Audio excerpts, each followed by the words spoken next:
Ashe, thank you so much for having me. It is such an honor to be amongst other grassroots food sovereignty leaders. It is literally the first time in my 20-year career in the food sovereignty movement that I've been able to follow speakers that are telling the truth. It's like phenomenal. But because they already said so much of what I might have said, I'm going to try to be in the heart. You know, we've been very much in the head, we've analyzed, we understand that the entire food system is based on the exploitation of our people and the lands, and we can prove it up and down with reports, the Civil Rights Commission, all that. And I wrote an article about it, you can read it. But these are our lives. These are our people. This is our Mother Earth that we're talking about. So we're going to try to stay in our hearts and really be connected to how that feels for us and what drives us and motivates us and pushes us to make the necessary change. So I'm actually going to ask you all to stand up and face the east. This is a test. Which way is the east?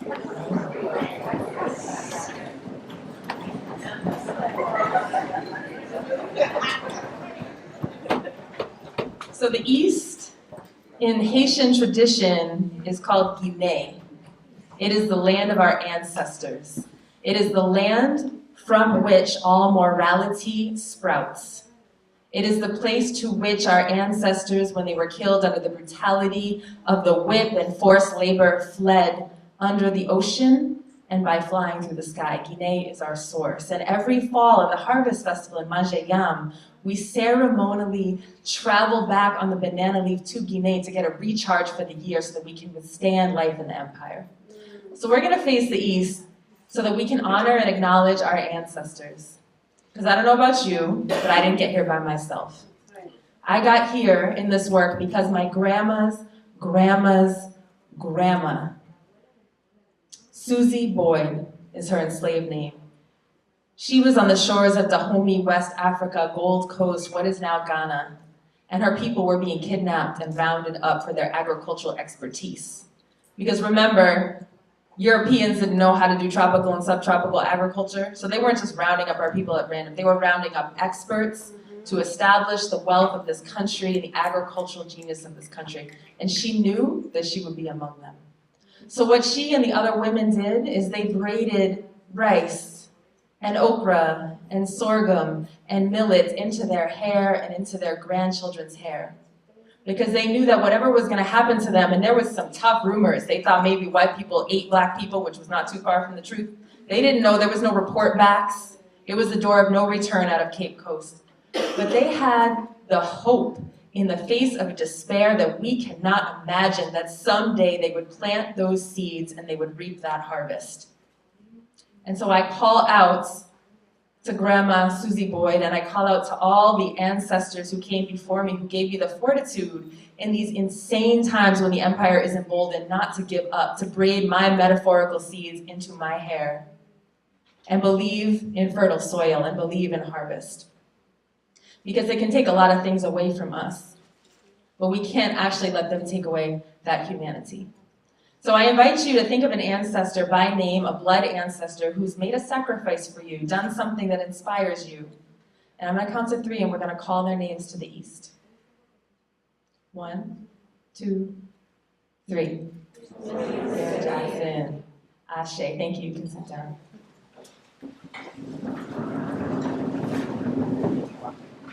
So I also want to take a minute too and just thank my teachers. I thank my ancestors. I want to thank my teachers. I didn't think I was going to be a farmer. That's kind of a weird thing for a mixed black kid to do. None of my friends were into all that. I did know that I loved the earth because children were mean. They bullied, they assaulted, they excluded, especially if you're one of the few brown kids in your rural white school. It's rough.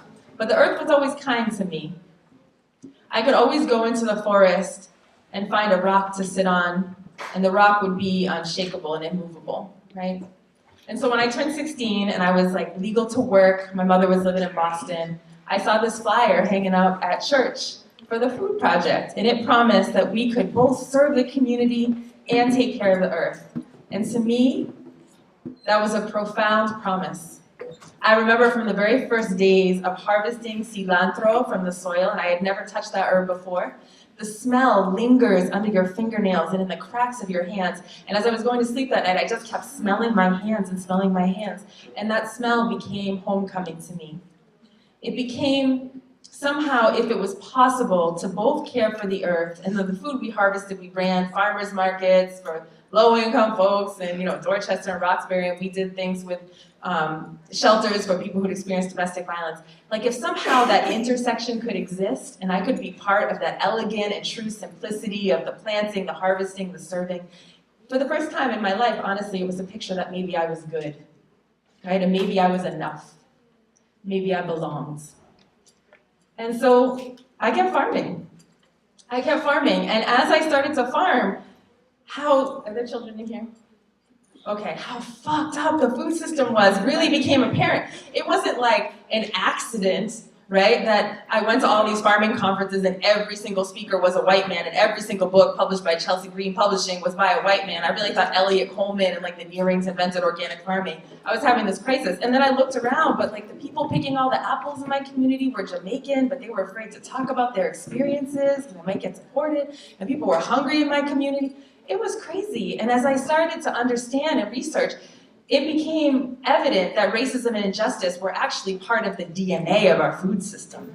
It's not broken. It was designed that way. And all the other speakers have explained this beautifully, so I'm gonna kind of graze over this. But as you know, our people are hungry. If you have brown or black skin, your people are twice as hungry as folks with white skin. And this is disproportionate regionally, it's disproportionate by race, by class, but it's pretty stark that in this abundant, wealthy country with all of this food that we still have 16 million children that go to bed hungry, most of whom are children of color. Our people are dying and sick of diet-related preventable illness. From diabetes to obesity to heart disease, we are disproportionately affected by these illnesses because our communities are being flooded with food that makes us sick. We're being flooded with hot Cheetos and Takis. I had some kids come to my farm last year, and they were like, this is all great, Miss Leah, but if you have $2 in your pocket, and you go to the bodega, you can get the purple drink, and you can get yourself a Snickers, but you can't get the stuff that we're making at your farm. We can't get vegetarian burritos. It's like literally all we have to eat.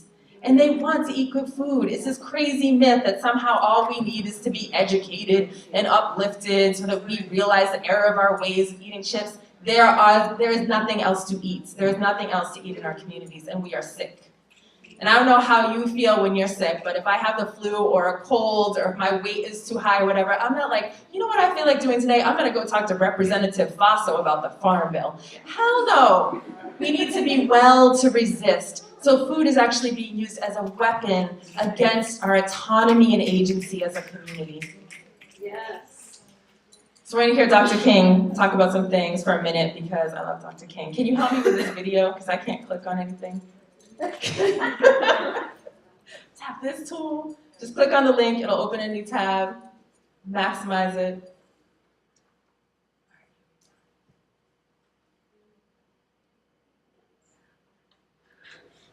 Get some volume.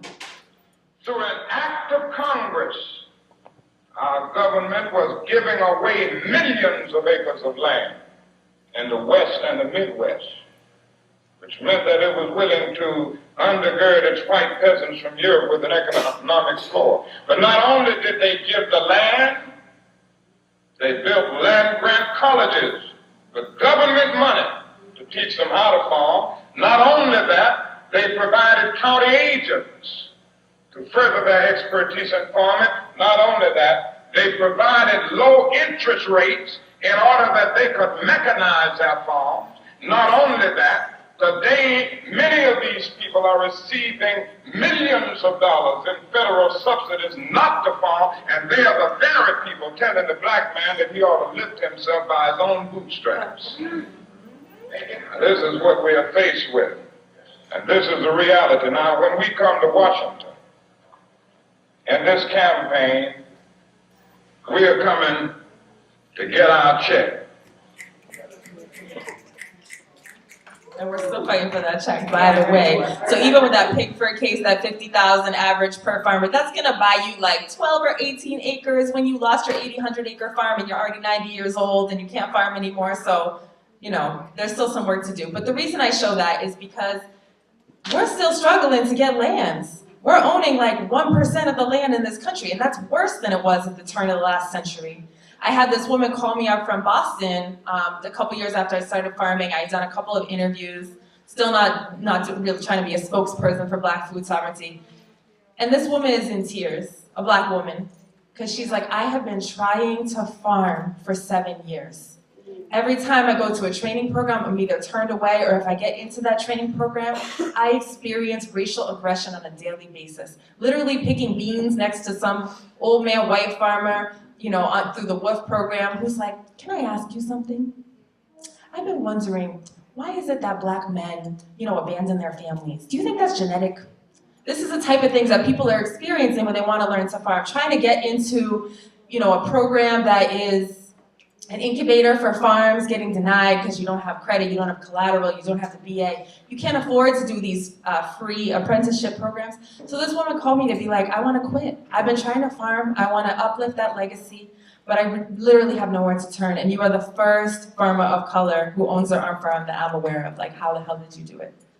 And it's through overcoming huge, huge amounts of barriers. We had to people call us like UN negotiators, like peacekeepers, because in order to access our lands, we had to negotiate an easement through 3 other landowners who voted for Trump. So you get the sense of the kind of people they are. It involves a lot of baking and a lot of cookies, but not everyone is so lucky. The other thing we're dealing with is disparities in terms of our wages and earnings and working conditions. Right now, if you work in the food system, which is already the lowest paid sector, if you are a person of color, you are more likely to earn a lower wage, have no sick days, have no paid vacations, have no overtime. And if you are a domestic worker or agricultural worker, you're actually excluded from the National Labor Relations Act and the Fair Labor Standards Act, many provisions that would protect you. So farming, for example, is the most dangerous profession, the highest number of workplace fatalities. Yet most farm workers do not have health insurance, do not have any of these protections, are not protected from pesticide exposures because of loopholes in the law. The children are not protected. This is linked to birth defects. It's linked to autism and learning disabilities. So these problems are big, and again, I said I would brush over that because we've had a beautiful analysis of them throughout the day, but I'm happy to go into it more if there are questions. But what I want to talk to you about is the power of the grassroots. Because people in here represent Nuestras Raíces, starting in the community. We have folks from all over the region who are recognizing these problems in our communities and not giving up. We are braiding those seeds of hope into our hair. So this was us. This was us back in like 2006. We were living in the south end of Albany, a so-called food desert neighborhood, though I prefer the term food apartheid because people created it and it's a system of segregation. It's not a natural biome that just sort of happened by. So the experience that we were having there, even with our college degrees, even with our farming skills, is that we could not feed our newborn baby and our 2-year-olds healthy food. We didn't have a car. We were not high income. There was no stores where you could buy vegetables. There was no farmer's market. The community garden plots were full. And so we were scrapping. After a few months of trying to figure out what to do and literally having family members bring us vegetables or borrowing a car to get vegetables, we found a CSA, Community Supported Agriculture. We joined it. The pickup point was 2.2 miles up the road from where we were. So I would strap little Emmett on the back, Nashima in the stroller, walk up the hill, load the vegetables on top of Nashima, she's a very chill, tolerant child, and then roll back down the hill. And that's how we got vegetables into our diet. That's ridiculous. It was the United States, right? So what we decided to do, at the urging of our neighbors, was to create the farm for the people, right? So they were like, y'all know how to farm? When are you gonna start the farm? It took us a long time without independent wealth. From 2006, we started looking for lands. We negotiated this piece of land that was landlocked in 2007. It was just a forest with nothing on it. So we raised money, we saved, we worked to build the house, to put in septic and electric, and we had to put our own water well. The soil was only 7 inches down to, and there was hard pan clay beneath, so we had to build that up, and the community came together because this was our farm. We were gonna have a place. We were gonna have a place in this rock for us. 2011, we opened Soulfire Farm, and the mission was simple. Everyone deserves to eat, no matter what your color your skin, no matter how much money you have, but you deserve to eat with dignity. So Ujamaa Farm Share began, and the whole idea with Ujamaa, which means cooperative economics, is that we're not about capitalism. We're not about this casual relationship between producer and consumer that's about maximizing profit, and if you can't get it at Target for so much, then you go to Walmart to get it for less. I was actually, I did stop in Walmart yesterday with my daughter because my son's obsessed with Pokemon, and yes, we're still Americans, but anyway, she's like, Mommy, there was like shoes for $5.98. She was like, $5.98, the person who made those shoes probably made like 3 cents. I'm like, word. So we're not about that. So we are trying to actually create a relationship between producer and consumer that endures, where we know every single person we feed, and every single person we feed knows us. Revolutionary, right? This is actually the way African societies have organized ourselves since the dawn of time. So we're just reviving it. The idea is that you pay what you can, you're gonna get a doorstep delivery of fresh food, an abundant 1 bushel box. If you can't pay that week, don't worry about it. You can get us later, you can trade. And people who have more assets pay more. And so it works out. This year we had 20 families actually sponsor a solidarity share for a family of undocumented people that they didn't even know. So there's 20 people who are getting food at $1 a week because somebody else was able to, compensate that.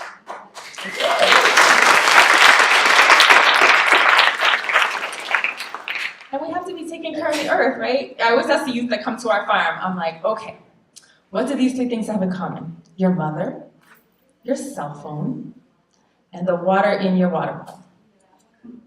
What do you guys think? The people who've been to my farm can't answer. What do these 3 things have in common? They are all essential, yes. What else? Yes? They came from the earth. They came from the earth, of course, right? So then we have the lesson of just like, okay, cell phones and cobalt and, cadmium and getting oil out of the earth to make plastics, right? And how does our water get clean? Well, it infiltrates, and human beings are made of carbon and oxygen and nitrogen and hydrogen and sulfur. So we all are literally of the earth, right? So how do we treat the source of all things we value? Even if you don't think of yourself as an environmentalist, which many of you probably do, it just doesn't make any sense to trash the planet. So our mission, too, is to feed our people and every year to make the earth better.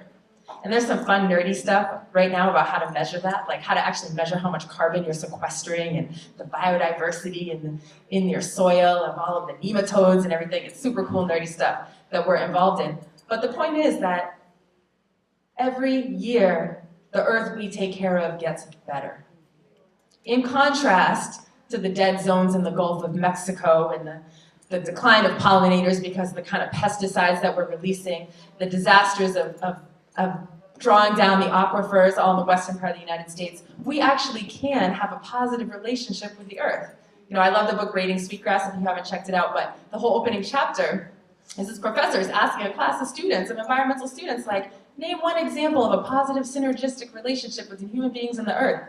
And it's like crickets, because we've been taught that we're enemies. It's not true, we're not enemies, right? Same thing with the way that we build stuff. Obviously, we're gonna have an impact, we're gonna have a carbon footprint when we build stuff, but we can do better. We literally built all of the buildings with the hands of our community out of the soil underneath the buildings. Adobe, straw bale, locally harvested, sustainable timbers, etc. It's not perfect, we have solar, we do have some recycled insulation that we gathered from schools that were getting torn down because that's a whole other story in our community. And we left most of the acres for the wildlife. So we have bears and we have deer. So that was one thing. It's just like straight up direct action. And I really credit the Black Panthers for this because a lot of people nowadays forget how important just those basic needs are. And they'll be like, you ain't radical, you're just growing food. And it's like, if you don't have health care and you don't have food and you don't have education, you can't actually resist. So that's the foundation. So anyone who isn't doing something actually real as part of their work, I'm kind of suspect. I'm like, that's actually not radical. So the second thing we're trying to work on, and there's going to be 5, the second thing we're trying to work on is just reclaiming our rightful place to agency. As you heard, 40 acres and a mule was a lie. Maybe you didn't hear that it's actually Black pastors who came up with the idea of 40 acres and a mule, not General Sherman, but anyway, they're always trying to appropriate our ideas. But without land, we can't be free.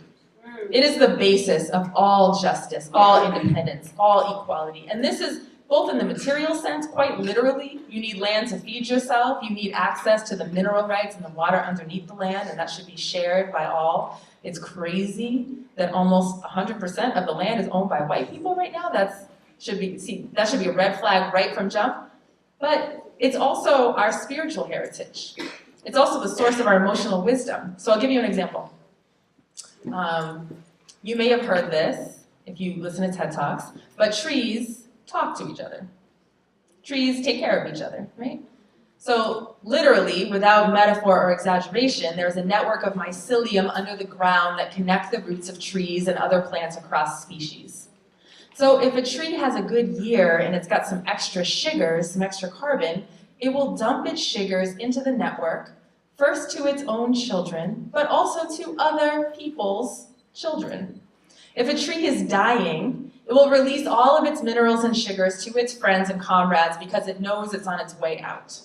If a tree is damaged by an insect, it'll warn the others that it's coming so it can make chemical defenses. Our ancestors and our brethren all across the world who aren't as caught up in the corporate, industrial, patriarchal complex have their feet on the earth and can get these messages about how we are supposed to live from the earth. When we put our shoes on, when we sit in a tractor with GPS and air conditioning, when we sit on the 30th floor, of a tower in New York City, we've actually lost a line of connection to the wisdom we need about how to live. And you may not believe that, and I wasn't even sure that I did, but we've now had hundreds of people come to our farm ostensibly to learn about pH testing and compost, but almost universally, there's a spiritual and emotional healing that comes from direct messages from the earth and from our ancestors in the earth. So we need our land. We need our land. And the way that we're going about it is policy stuff, yes, but also this direct action. Is working with Black, Latinx, and First Nations aspiring farmer activists so that we can figure out how to have agency in the food system again, just like our people did. So my favorite of our programs, which Sammy's a graduate of, so if you want to speak to it, you're welcome to, is the Black and Latinx Farmers Immersion.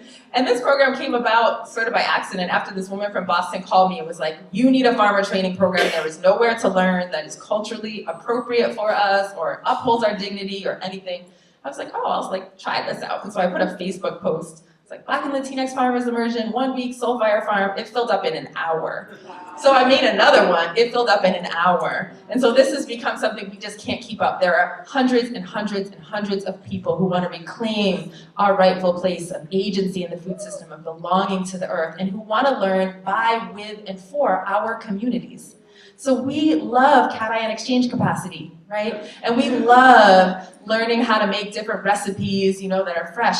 But we also need time to process the centuries of land-based trauma and oppression that have cut off our connection to that red clay of Georgia, to that dark soil of New York. And that's really real.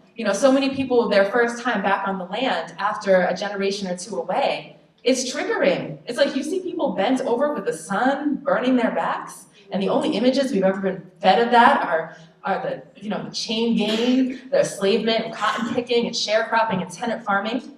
And to realize that you can be there by choice, and to reclaim the actual longer history of tens of thousands of years of leadership in sustainable food is important. So one of the most beautiful things that someone said to me, at the end of one of the programs was, this is what it would feel like if we were free. If resilience were a cup, mine would be overflowing. We are doing the damn thing, so ancient and futuristic at the same time. I see you, I see you, I see you, I see you. I've known you before. So the third thing we're up to is telling the truth. Because our whole history, we've heard a lot of really staggering and important narratives about how, even after slavery was ended, there was an amendment to the Constitution, the 13th Amendment had a loophole, and then that allowed convict leasing and the black codes and put us in jail, and we were excluded from the New Deal in many ways, and Social Security, and all of that is true. But at the same time, we have a strong, powerful, and compelling narrative of resistance, right?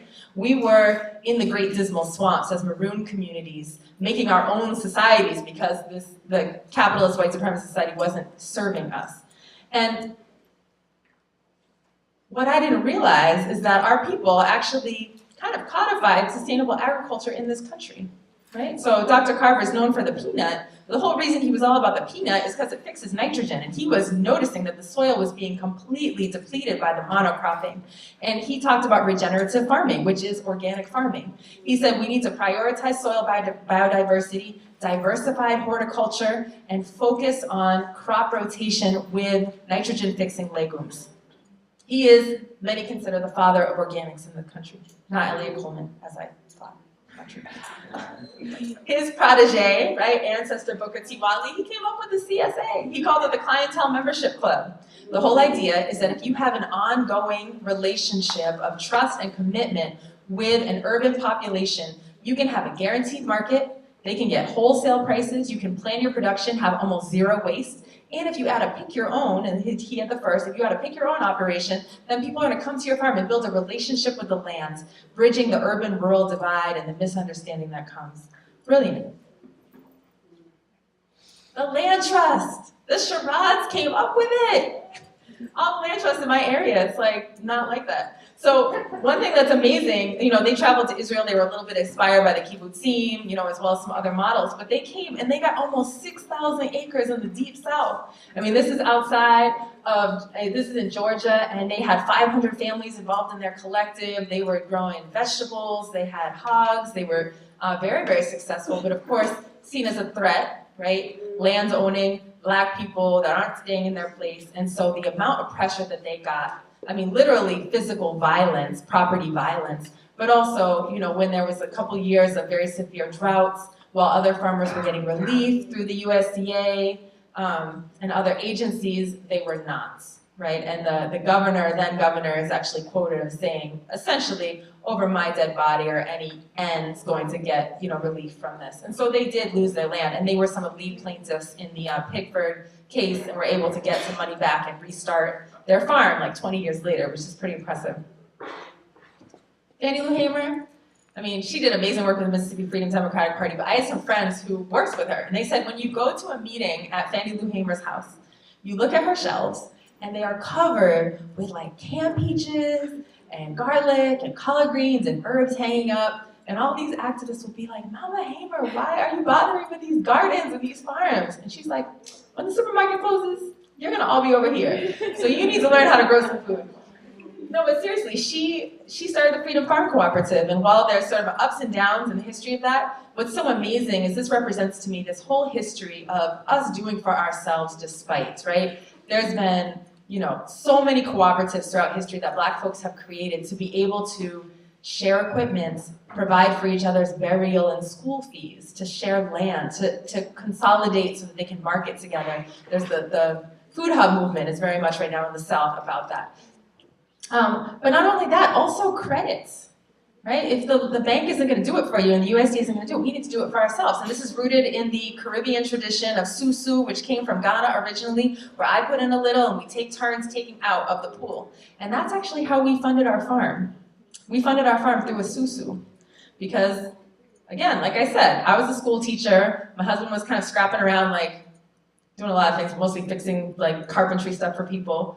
We couldn't just drop a bunch of money. So our friends formed a susu, and we all put money in, and we took turns taking out loans. Like, we can't do this, too. We should fight, obviously, for the systems to change, but we're not going to wait for them to change in order for us to create all our alternative systems, our alternative models.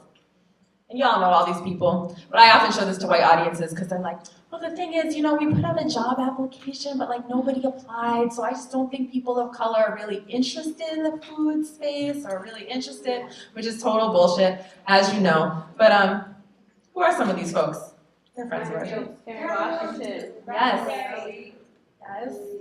Monique. Yeah. Bill Allen. Excellent. So these are, there's so many more people that I could highlight, but these are just happen to be friends of mine, so I'm going to shout them out. Some folks you may not know is the Haitian peasant movement. I'm Haitian on my mother's side, and they won the Global Food Sovereignty Prize, I think in 2013, most famously for burning a shipment of Monsanto genetically modified seed, which is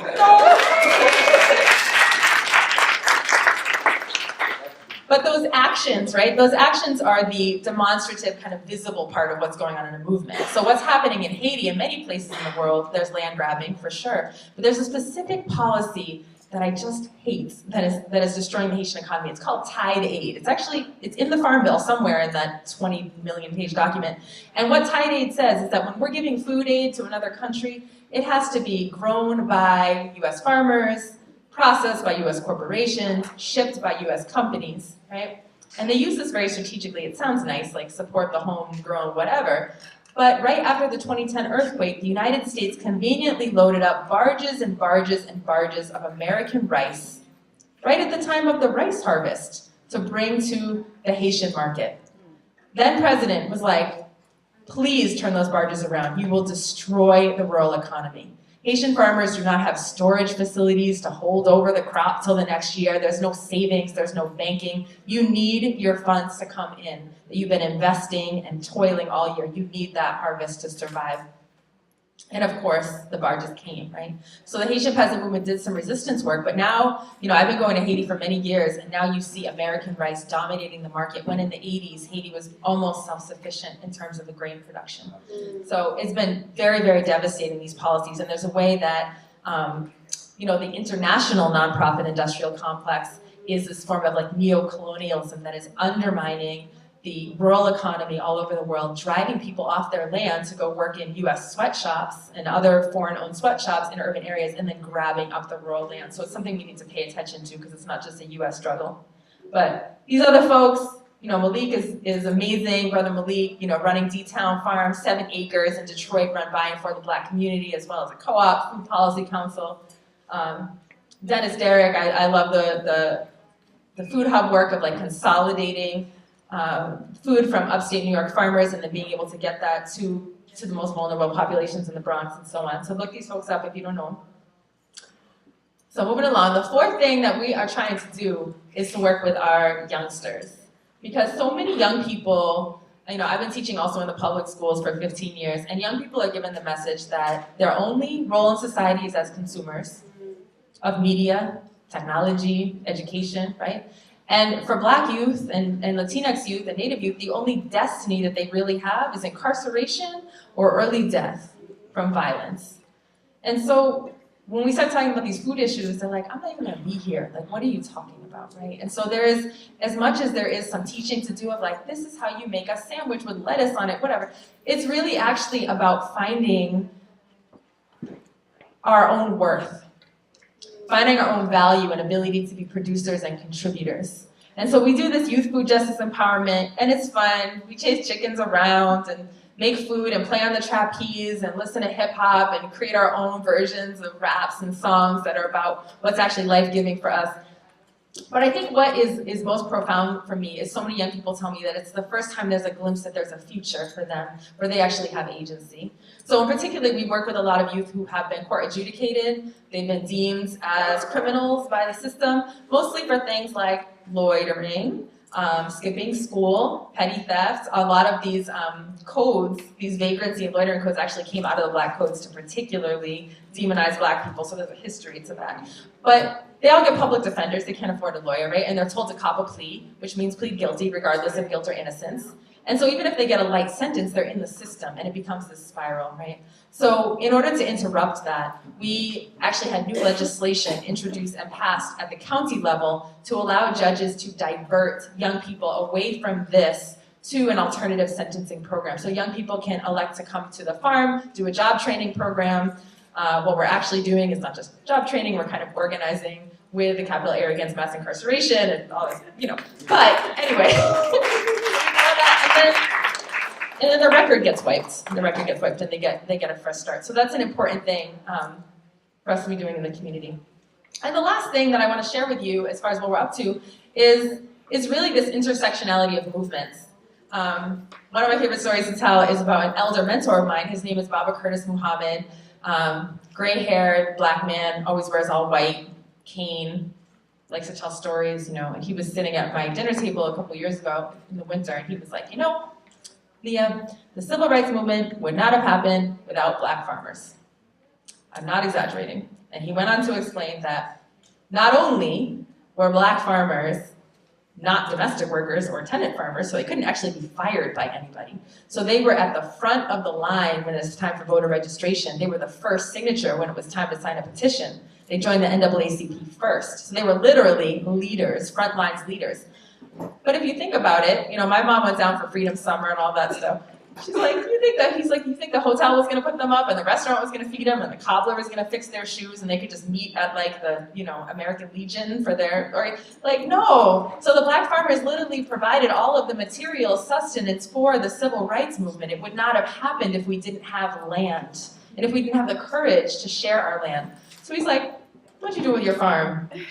So we said, any activists want to use the farm? So we've had now almost 1,000 different activists, different groups, from representatives of Via Campesina, the national staff of the Movement for Black Lives. Like, if you need a safe space with no police and no wiretapping, where we can feed you and put you up and you can be comfortable, just come. Well, scheduling permitted, but come. So we've tried to become, just like our forebears in the civil rights movement, a place for organizing. We also got together with other farmers that are down with this vision of the intersection of farming and activism and formed the Freedom Food Alliance, which has a bunch of projects, but one of my favorite is Victory Bus. So we, just like the Panthers had a Victory Bus, the idea is that right now the kind of enemy number one of Black people, at least in New York, is mass incarceration. So we have 1 in 3 Black men in our state who are going to be locked up at some point in their lifetime, which is crazy making, and then you lose the right to vote and all of these other things. You lose your citizenship, essentially. But people can't visit their families because almost 75% of the incarcerated people come from just 7 zip codes in New York City, and they get shipped 4 or 6 hours upstate, and there's no transportation. So this bus provides the transportation, but the way you get on the bus is you buy a box of food at whatever price you can afford from one of the farms in the Freedom Food Alliance. That gets you on the bus, you get to see your family, and then on the bus, Jalal, who's like an amazing organizer, is talking about the next action, how are we gonna fight for parole reform, how are we gonna fight how are we going to raise the age. So it becomes the organizing space as well as a space to meet a stated community need, a direct community need. Because even if you're about the criminal justice system, like recidivism goes up when families are broken. So like you can't separate parents and children and lovers from one another, right? And then we're trying to do this racial justice training work as well, and national organizing work. Holyoke Food Alliance was mentioned, but we're working with the National Black Land Food and Justice Association, Black Urban Growers, working on Vision for Black Lives agenda. I'm talking a lot. All right, just because time is short, I'm going to kind of skip the international piece. I can tell more about that later. But what I really want to open it up for a couple minutes is, what can we do? Like, how can we work together to advance racial justice in the food system? And I would be just curious, this is how we're gonna play it. So if you know of an organization, an individual, or a project that's doing something awesome to advance racial justice in the food system, I just want you to, without explaining it, because people can write, I just want you to say it. And then we're gonna, okay. So you'll say, I have a shout, and we'll say out, for, and then you're gonna fill it in with one of your organizations. So we'll practice, okay? So I would say, I have a shout out for the Holyoke Food Alliance, okay? So if you guys have one, I want you to say, I have a shout, we'll say out, and then you say for blah, blah, blah, blah, blah. Does that make sense? Don't be shy. Who's first? Raise your hand. I have a shout Out! for the Pioneer Valley Workers Center. Ashe. I have a shout Out! for migrant justice. Ashe. I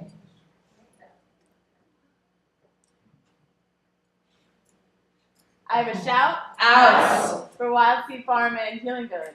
Ashe. I have shouts Out! for garden community. Ashe. I have a shout Out! for Nuestras Raíces. Ashe. I have a shout Out! for Just Roots. Ashe. I have a shout Out! for veteran farmers. Ashe. I have a shout Out! for IPN and Regional Peoples Network. Ashe. I have a shout Out! for AmeriCorps service members. Ashe. Ashe.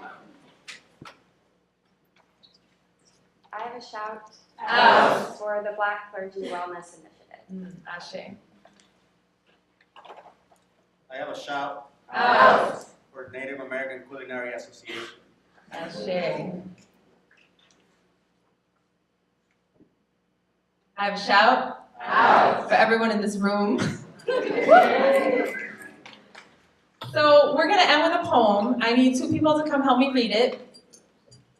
Up on stage. I picked Sammy and Naphtali. Come on up. It's not hard, don't worry, just read it. So the way to work is that we each say like a line or 2 wherever you want to stop, and we'll pass it to the next person. Okay, so we'll start with you. See what you can do.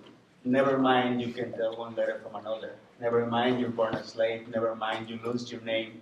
Never mind you die dead. Never mind nothing. Here, this here is what a man can do if he puts his mind to it and his back in it. Stop sniveling, the land said. Stop picking around the edges of the world. Take advantage, and if you can't take advantage, take disadvantage. We live here, on this planet, in this nation, in this country right here, nowhere else. We got a home in this rock, don't you see? Nobody starving in my home, nobody crying in my home. And if I got a home, you got one too. Grab it, grab this land. Take it, hold it, my brothers, make it, my sisters, shake it, squeeze it, turn it, twist it, beat it, kick it, kiss it, whip it.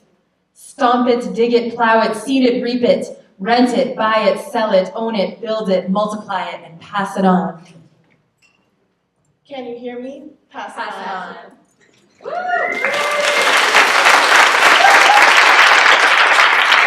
Thanks, everyone.